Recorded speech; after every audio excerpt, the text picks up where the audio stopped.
This is part 3 of a 6-part video series that I'm talking about doing one easy thing that will totally change the game in our relationship with our kids. And that one thing is spending one-on-one time with them. More specifically, spending, say, a trip or a getaway with them as an individual child. My experience is that I did this about 3 years ago with my first daughter when she was 6 years old. And I planned out where we were gonna go. I wrote a story for her, and what I've seen over the last couple of years since that time is that that trip really signaled a change in relationship. It really ushered in a new season with her. I didn't know all that it was going to produce. I just knew that time like that was very valuable with my kids. And at the time, I just had twins. So we hadn't even had our complete family of 5 kids yet. I'd like to take you now into some clips of this particular portion of our story. And just to give you a glimpse, just little snapshots of the book we were going through and the time that we had together. And then at the end, I'd love to share with you some practical tips on how you can really plan out this great encounter with your kid. All right, chapter 3. The carriage that the king had prepared for Noah bounced along the dirt road as it made its way out of River Village towards the Gold Kingdom. Noah watched out the carriage window as the familiar sights of the forest around the village turned into the beautiful tinted gardens surrounding the castle. She could hardly believe what was happening. She had never been out of River Village, and now she was headed to the king's castle to live with the king. What would it mean to be a princess? What would it be like to have the king as her father? As the carriage rounded its last bend, the castle came into full view. It was more beautiful than Noah had imagined. "There are flowers everywhere," she exclaimed out loud. "Yes, Princess Noah," said the driver, "lots of flowers for you to tend to." The carriage came to a stop, and Noah watched and waited as the king got down off of his horse. He extended his hand to help her out. Here's the picture. Princess Noah on the carriage. Whoa. I would love to ride in one of those. Yeah, that would be so fun.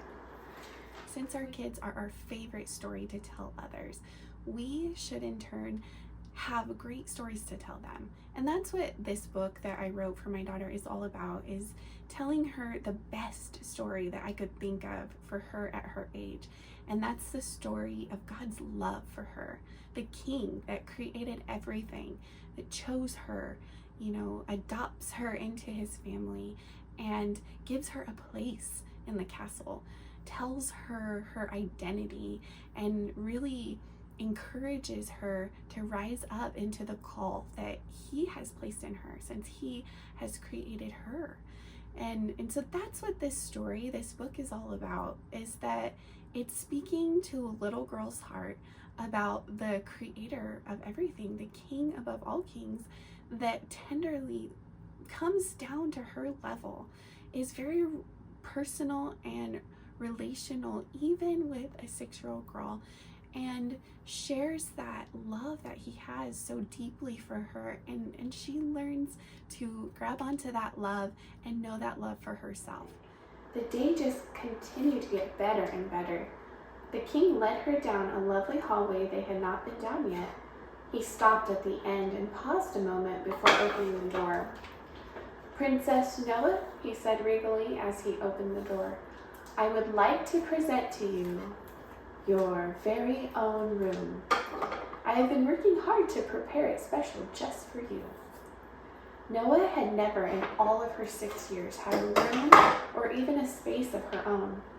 Although Noah had learned how to give, how to share, and how to have a kind heart, she had never known the joy of receiving something so special of her very own. We want them to know to love God personally for themselves. And so that's what these one-on-one times are for. They're for turning our child's heart toward their Heavenly Father, the King of Kings, and getting deeper in relationship with their calling, their God-given assignment, the identity that is why they're placed on this earth. Noah stepped through the doorway with tears in her eyes. How did the king know her favorite color was light purple, which was everywhere in the room? When she looked all around at the abundance of toys and stuffed animals, she wondered how the king knew that forest animals were her favorite. It was the most beautiful and perfect room she had ever seen. How did the king know her favorite things? After a few moments of carefully observing the room, Noah turned around and gave the king a hug with tears running down her cheeks. "Thank you," she said. "It's the most beautiful place I've ever seen." Noah took a step away from the king with her head down, looking sad. "What's wrong?" asked the king as he bent down on his knee to look straight into her eyes. "I've never had any of these things," she said while looking away. "I've been told before by the mean boys at the orphanage that I don't deserve nice things." The king took her hands in his. "Noah, there's something I want you to remember. You are to remember what I'm about to tell you at all times." The king's words sounded strong and full of love. Noah wiped her cheek and looked straight in the king's eyes. She could tell that what he was about to say was very important. "You are not an orphan any longer," the king spoke each word slowly and surely. "You will never be an orphan again. You are my child." Noah turned around and looked at the room again. She smiled, thinking about all the good gifts the king had given to her. The sadness melted away as she received the king's love. "Go ahead, Princess Noah," said the king with a smile and a twinkle in his eye. "Go and enjoy what I have prepared for you."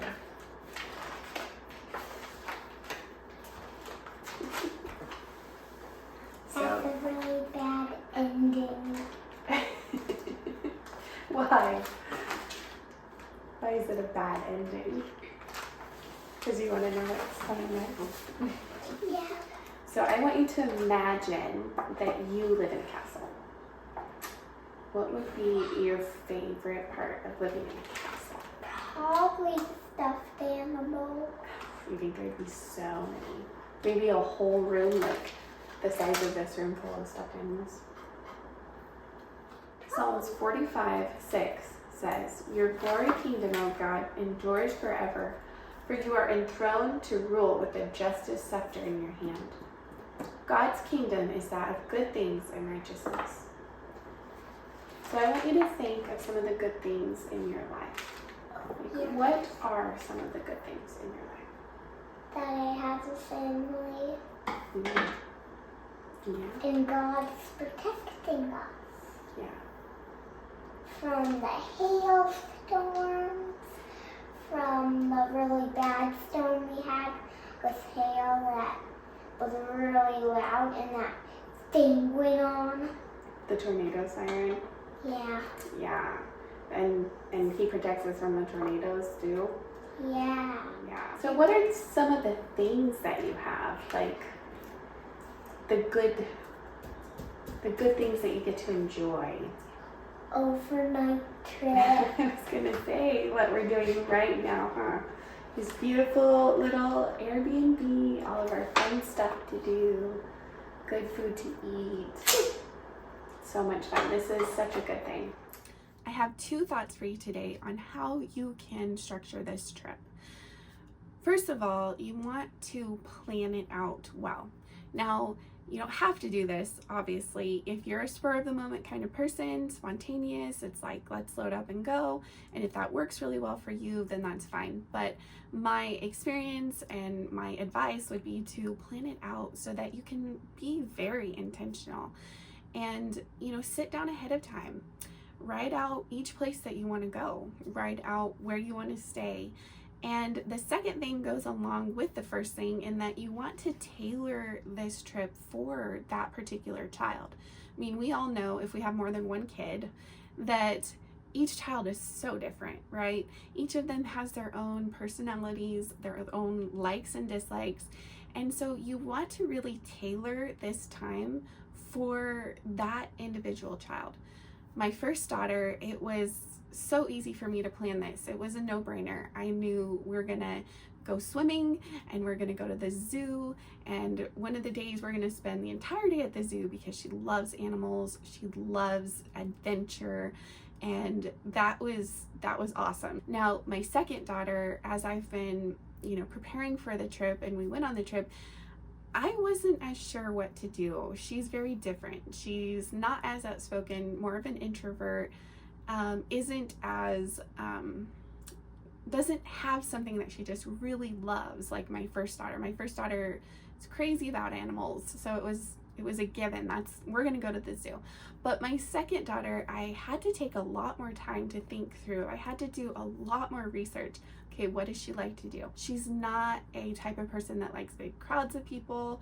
She doesn't like to be the center of attention on things. So a lot of the stuff that you go out to do, there's more people than she would like, or she has to step out of her comfort zone. And although those things are good for her to do, don't get me wrong, this trip is about tailoring to what they enjoy, because you're wanting to get to the heart of the matter with them. What it came down to is she's just really a homebody person, and she couldn't wait to just get to the Airbnb.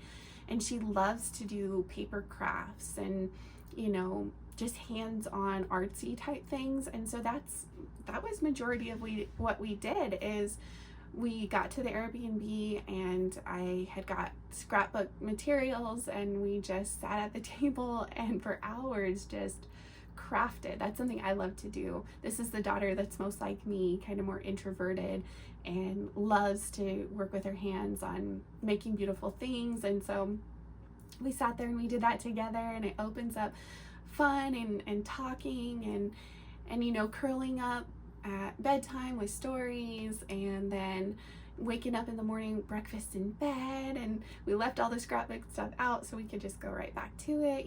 That's what she loved. So you want to really tailor it for the individual child so that you can get more to their heart, get more to what they want. Once again, this is a great time to bond with them, a great time to build the trust with them. They see that you're making it about them. It's not what you want to do. It's not based on somebody else's likes. It's what they really like to do. I hope this has inspired you to want to get out there, have some good time one-on-one with your kids. It's so valuable, especially in a large family or a busy schedule. You will not regret taking this time. You may have to fight for it, but it is worth the fight, and your child is so worth the fight. Let's keep pouring into them the stories that change their heart and turn their heart to God, so that we can continue raising up our favorite story, which is our children and our legacy. Be blessed today.